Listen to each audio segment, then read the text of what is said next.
नमस्कार प्रिय दर्शकों, आप सभी भक्तों का एक बार फिर से हमारे चैनल में स्वागत है। आप सभी भक्तों को शरद पूर्णिमा की हार्दिक शुभकामनाएं। आज हम आपको इस वीडियो में शरद पूर्णिमा का महत्व और कथा सुनाएंगे। आश्विन माह की अंतिम पूर्णिमा को शरद पूर्णिमा कहा जाता है। शरद पूर्णिमा का हिंदू धर्म में विशेष महत्व है। ऐसी मान्यता है कि शरद पूर्णिमा का व्रत करने से सभी मनोकामनाएं पूर्ण होती हैं। इसे कुंजाकरी व्रत पूर्णिमा और रास पूर्णिमा भी कहा जाता है।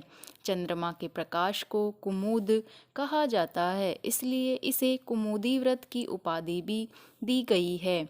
इस दिन भगवान कृष्ण ने राधा रानी और गोपियों के संग रास लीला रची थी, जिसे महारास कहा जाता है।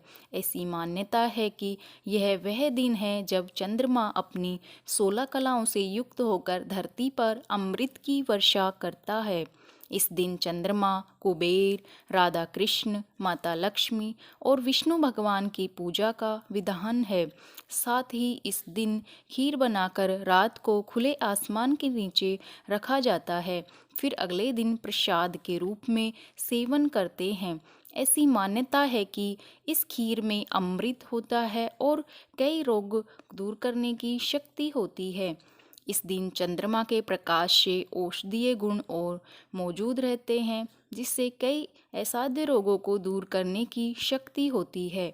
अगर आपको आँखों में किसी प्रकार की समस्या है तो शरद पूर्णिमा को खुले आसमान में चांद के दर्शन करने चाहिए। विवाहित महिलाएं संतान प्राप्ति के लिए इस व्रत को करती हैं।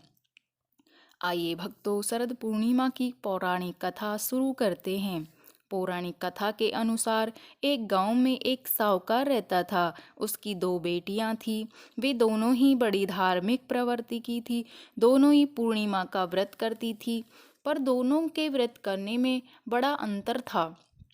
बड़ी बेटी अपना व्रत पूर्ण करती और छोटी बेटी व्रत अधूरा ही छोड़ देती थी। समय बीतता गया और साहूकार की बेटी बड़ी हो गई। साहूकार ने दोनों की शादी कर दी। साहूकार की बड़ी बेटी ने एक स्वस्थ संतान को जन्म दिया और छोटी बेटी ने जब भी संतान पैदा होती तो पैदा होते ही मर जाती। जब बार बार ऐसा होने लगा तो वह बहुत दुखी रहने लगी।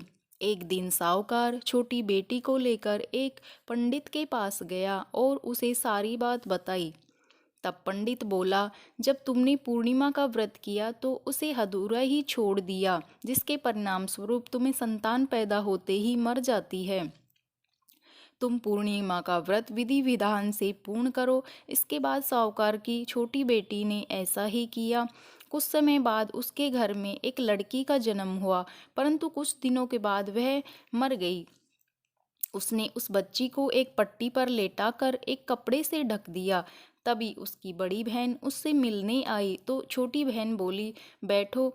जब बड़ी बहन उस पट्टी पर बैठने लगी तब उसके पल्लू के छूते ही वह बच्चा रोने लगा। यह देखकर बड़ी बहन नाराज होकर छोटी बहन से बोली, तुमने बच्चों को यहाँ क्यों सुलाया है और मुझे यहीं बैठने को बोल दिया? अगर अभी इसे कुछ हो जाता तो मुझ पर तो कलंक लग जाता। तब छोटी बहन बोली, नहीं, ऐसा नहीं है, यह तो पहले ही मर गई थी, तुम्हारे पल्ले के छूते ही जीवित हो गई। यह तो तुम्हारे भाग्य से जीवित हुई है। तुमने पूर्णिमा का व्रत हमेशा विधि विधान से पूर्ण किया है। इसके बाद पूरे नगर में ढिंडोरा पिटवा दिया कि सभी नगरवासी पूर्णिमा का व्रत हमेशा करें। इस कथा के सुनने, बोलने, हुकार भरने वाले सभी भक्तों का भला हो। प्रिय दर्शकों, आपको कथा कैसी लगी? अगर कथा अच्छी लगी है तो चैनल को सब्सक्राइब करें, कमेंट करें। जय माता।